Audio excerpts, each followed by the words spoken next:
বলবীর বল উন্নত মম শির শির নেহারি আমারই নত। Department 12 student. তো আমাদের এখানে যে ঝামেলাটা হয়েছে, এখানে অ্যাকচুয়ালি আমাদের কর্মসূচি ছিল অবস্থান কর্মসূচি। আমাদের উদ্দেশ্য ছিল আমরা মডার্নে গিয়ে অবস্থান করব, কিন্তু আমাদের যে এখানে ছাত্র সংগঠন আছে তারা আমাদের আগেতেই জানিয়ে দিয়েছিল যে অবস্থান, ছাত্রলীগ ছিল এখানে। তো ওরা আমাদের জানিয়ে দিছে যে এখানে হচ্ছে আপনাদের অবস্থান কর্মসূচি করা যাবে না, আপনারা হচ্ছে পদযাত্রা করেন। আমরা সেটাতে একমত হয়ে আমরা এখানে পদযাত্রা করার জন্য ইচ্ছুক ছিলাম, কিন্তু তারা পরবর্তীতে আমাদের আরও ফোর্স করে আমাদের যে সবার সাথে কথা ছিল আমরা হচ্ছে পদযাত্রা করে চলে আসব। কিন্তু আমাদের যখন ক্যাম্পাসের গেটে যখন চলে গেছে তখন ছাত্রলীগ সহ বাকি স্যাররা যারা আছে তারা আমাদের হচ্ছে বাধা প্রদান করছে। স্যাররা অ্যাকচুয়ালি যখন সামনে আছে তখন পিছন থেকে এবং তাদের যারা তৃতীয় পক্ষ ছিল তারা স্যারের উপর আক্রমণ করে সেই দায় আমাদের সাধারণ শিক্ষার্থীদের উপর চাপানোর চেষ্টা করছে। এই রকম যে আন্দোলন থাকে সেই আন্দোলনগুলোতে বরাবরই ছাত্র তৃতীয় পক্ষ ঢুকে এবং সাধারণ শিক্ষার্থীদের উপর দায় চাপানোর চেষ্টা করে। তাই আমি আপনাদেরকে নিশ্চিত করতেছি যে এখানে কিছু করে নাই নাকি না, এখানে আমাকে ছাত্রলীগের সভাপতি আমাকে চর থাপ্পড়ে মারছে। এখানে উনি আমাকে নিজে স্টিল আমাকে থাপ্পড় মারছে। এখানে কথা হচ্ছিল আমাদের এখানে আমরা গত 9 দিন ধরে এখানে আমরা অনুষ্ঠান করতে সমাবেশ করতেছি। এখানে কোনো প্রকার আমাদের সাধারণ শিক্ষার্থী বিশৃঙ্খলা করে নাই, কিন্তু ওনারা আসার কারণেই এই বিশৃঙ্খলা হয়েছে। এই দায়ভার সাধারণ শিক্ষার্থীদের না, আমাদের দাবি আমরা এখন বর্তমানে এক দফাতে পৌঁছাইছি। এখানে আমরা সাধারণ শিক্ষার্থীরা আমরা এখানে শঙ্কিত আছি। তো আমরা চাচ্ছি সাধারণ শিক্ষার্থীরা চাচ্ছি যাতে আমাদের এই ব্যাপারে আমাদের পরবর্তীতে কোনো সমস্যা না হয়।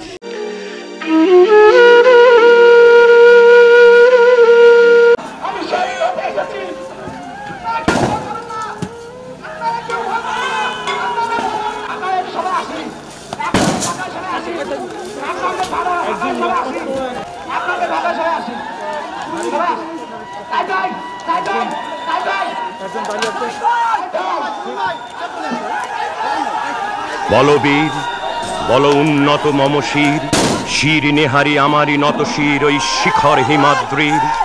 বলবীর বল মহাবিশ্বের মহাকাশ ফাড়ি চন্দ্র সূর্য গ্রহ তারা ছাড়ি ভুলোক দুলোক গোলক ভেদিয়া খোদার আসন আরশ ছেদিয়া উঠিয়াছি চির বিস্ময় আমি বিশ্ববিধাত্রীর।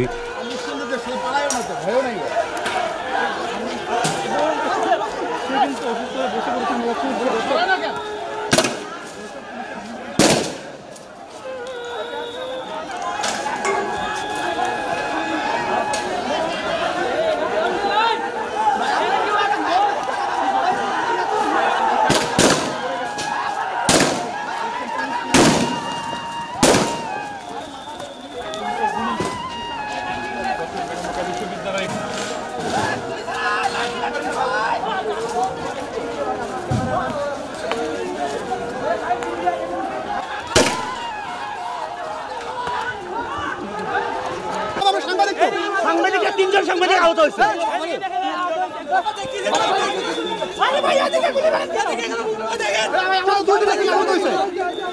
সাংবাদিকরা আহত করতেছে। ব্রেকিং নিউজ লাগাও, সাংবাদিকের উপর হামলা।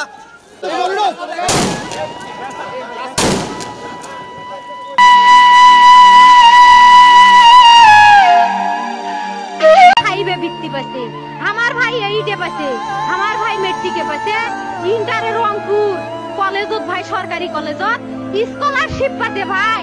বাপে আমার খুশিতে কান্দিছে ভাই। হাই রে স্কলারশিপ পাতে ভাই, আমরা মূর্খ মানুষ জানি না এত মেধাবী ছাত্র ভাই কি জন্য সরকারে মারার অনুমতি দিল ভাই, কি জন্য? আমার ভাই রুকিয়া ভার্সিটি ইংলিশ সাবজেক্ট নিয়ে অনার্স করলো ভাই, 4 বছর হয়েছে ভাই। আমার ভাইকে আমি কইলো ভাই মানে বিসিএস করে ক্যাঙ্গেরি ভাই, তোরা না করেন তো কয় সুমি এটাই এই একটা পরীক্ষা চাকরি হোক মুই চেষ্টা করিম, হোক মুই তোর আশাটাও চেষ্টা করি দেখিম করেন ভাই। মুখ ভালো লাগে মাইনছে যখন বিসিএস এর কথা কয়, মুখ কলজাটা কাঁপি ওঠে ভাই। হাই রে ওরা ক্যাঙ্গেরি পড়ছে, তোরাও ভাই করেন তো, তোমারও না মেলা মেধা, হোক সুমি মুই করিম। আমার ভাই মরার বয়সী হয় নাই, আমার ভাই কৃষক মারার পারমিশন দিল, একটা পাও ভাঙ্গিল না কে, একটা হাত ভাঙ্গিল না কে। আমার ভাই তখন আপন ইচ্ছেই ঘুরি আইলো হয়, কি জন্য 4টে গুলি মারলো আমার ভাইক? আমার কলজাটা মানুষ না, আমার 3টে মারি গেল না কে? আমার বাপে লেখাপড়ার খরচ দিতে পারে নাই, অভাব অনটনের জন্য ভাই ভাই ভাই আমার বাপে লেখাপড়ার খরচ দেয় নাই। আমার বাবা মা ভাই বোন এবং স্থানীয়দের আহাজারিতে সেখানকার আকাশ বাতাস ভারী হয়ে উঠেছে। আমার ভাই আন্দোলনে গেছে, ন্যায়ের পক্ষে আমার ভাই লড়াই করে শহীদ হয়েছে, আমার ভাইয়ের হত্যার বিচার চাই। আজ আমরা ভাবতে পারছি না যে এইভাবে আজকে আমাদের ভাইয়ের সামনে ভাইকে লাশ দাপন করবো, এটা আমরা কখনো ভাবতে পারি নাই ভাই।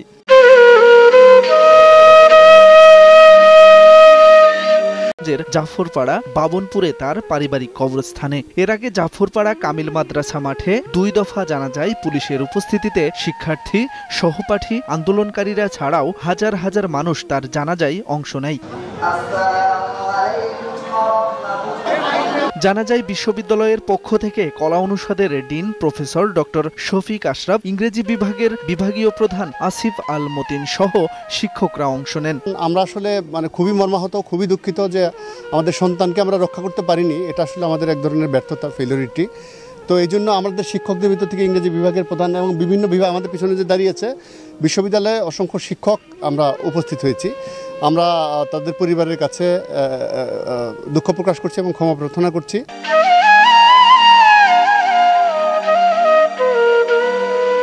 বৈষম্য বিরোধী ছাত্র আন্দোলনের প্রতীক আবু সাইদ, তবে তার মৃত্যুর কারণ নিয়ে সামাজিক যোগাযোগ মাধ্যমে ছিল নানা জল্পনা কল্পনা।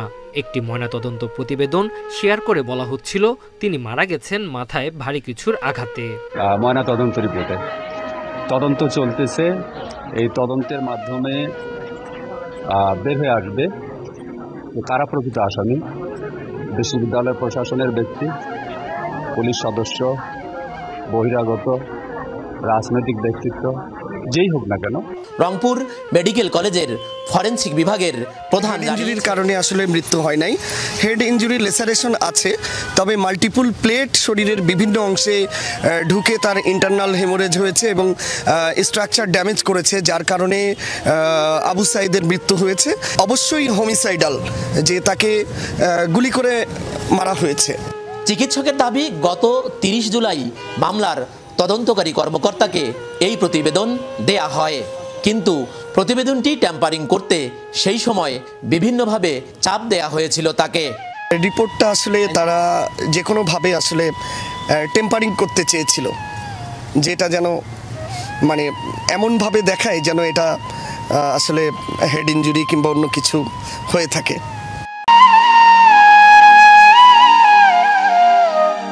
এদিকে বিশ্ববিদ্যালয় প্রশাসন বলছে এর বিচার হতে হবে আন্তর্জাতিক আদালতে। আর মামলাটি ভিন্ন খাতে নেয়ার চেষ্টার কথা সামনে এনে শিক্ষার্থীরা বলছেন এ হত্যাকাণ্ডের বিচার দ্রুত করতে হবে। যারা বিশ্ববিদ্যালয়ের সাথে সম্পৃক্ত আছে সরাসরি হতভাবে, যারা ফেসে চলে আসছে, আমরা আশাবাদী যে এই মানুষগুলোর বিচার হবে। একই সাথে সংশ্লিষ্ট যারা আছে তাদের সকলকেও বিচারের আয়তা আনা হবে। 2 জন পুলিশ অফিসার গ্রেপ্তার হয়েছে এবং নানা টানবাহানা। এটার মূল কারণ কি, এটা কিন্তু সকলেই আমরা জানি। বিশ্ববিদ্যালয় প্রশাসন গা বাঁচানোর জন্য, পিঠ বাঁচানোর জন্য এই কাজে ব্যস্ত আছে। বিচার প্রক্রিয়া কখনো নিবৃত্তি করবে না। বিচার প্রক্রিয়া যাতে আন্তর্জাতিক মানের হয়, কেউ যেন প্রশ্নবদ্ধ করতে না পারে, সেই চেষ্টা আমি করব। শুরুতে আমাদেরকে পিছানোর জন্য অ্যাটাক শুরু করছে পুলিশ আমাদের উপর শটগান আর টিয়ার শেল এই দুটি ইউজ করা শুরু করছিল। সেইটা দেখে আমাদের বীর আবু সাইদ ভাইয়া উনি সবার আগে পুলিশের সামনে আগায় গেছিল। আগায় যাওয়ার পর পুলিশের সামনে নিজের বুকটা পেতেছে, যেটা আমরা সবাই জানি। ওনাকে শ্যুট করা হইলো, ওনাকে আমি দেখতেছি উনি পড়ে যাইতেছে। তো আমার ব্যাপারটা দেখে প্রচণ্ড খারাপ লাগছে। তখনও শ্যুট করতেছে, আমি সাইদ ভাইয়ের দিকে কাছে আগায় গেলাম। আগায় যাওয়ার পর ভাইয়াকে তুললাম। আমি যে এই পাশে ঘুরে যে পুলিশটাকে বলবো যে শ্যুটটা থামান, ইনি পড়ে যাচ্ছে। ওর পর পুলিশ আবার শ্যুট করছে। আমার এই পাশে অনেকগুলা ওই স্প্রিন্টারগুলো ঢুকছিল। পুলিশ একবার আগায়, একবার আমরা আগাই, বা ছাত্রলীগে যেটা বলা যায়। তারপর ধীরে ধীরে পুলিশ পিছানো শুরু করলো। আমরা যেটুকু বুঝলাম যে পুলিশের সময় বুলেট শেষ। তারপর আমরা সবাই ধীরে ধীরে বেগম রোকেয়ার ভিতরে ঢোকা শুরু করলাম। আমরা যতদূর শুনলাম যে বেগম রোকেয়ার পিছনের দিকে যে দেওয়ালগুলো ছিল, ওইটা থেকে ছাত্রলীগের যে কর্মীগুলো ছিল ওরা পালায় গেছে। আবু সাইদকে গুলির ভিডিও এবং তার মৃত্যুর খবর ছড়িয়ে পড়লে ক্ষোভের আগুন জ্বলে ওঠে আন্দোলনকারীদের মাঝে। ক্ষুব্ধ হন তাদের বাবা মায়েরাও। প্রথম দিকে বাধা দিলেও পরে ভরসা দিয়ে তারাও সন্তানদের পাঠিয়ে দেন আন্দোলনে। আমার অনেকগুলো স্প্রিন্টার লাগছিল, আমার মাথা ঘুরতেছিল একরকম। আমি তারপর আমার দেশটার সাথে আসলে হইতেছেটা কি। আর একটা কথা বলতে কি, আমার বাবা শুরুর দিন যেদিন এই ভিডিওটা দেখলো, আমার সবার আগে আমার স্যাররা ওনাকে কল দিছিল। তো আব্বুর প্রথম কথা, আব্বু কখনো ভয় পাইনি, আব্বু এটুকুই বলছিল যে আমার ছেলের জন্য আমি গর্বিত, আর আজকে আমার ছেলে নামছে, কালকে আমি নামবো। আম্মুও শুরুর দিকে ভয় পাইছিল, কিন্তু একবার যখন দেখলো যে নিজের ছেলে কিরকম করে শ্যুট করা হয়েছে, আম্মু আর আটকায়নি। আবু সাইদকে হত্যার পর আন্দোলন আরও জোরালো হলে তাতেও গুলি চালায় পুলিশ। এরপর শুরু হয় পুলিশের ধরপাকড়।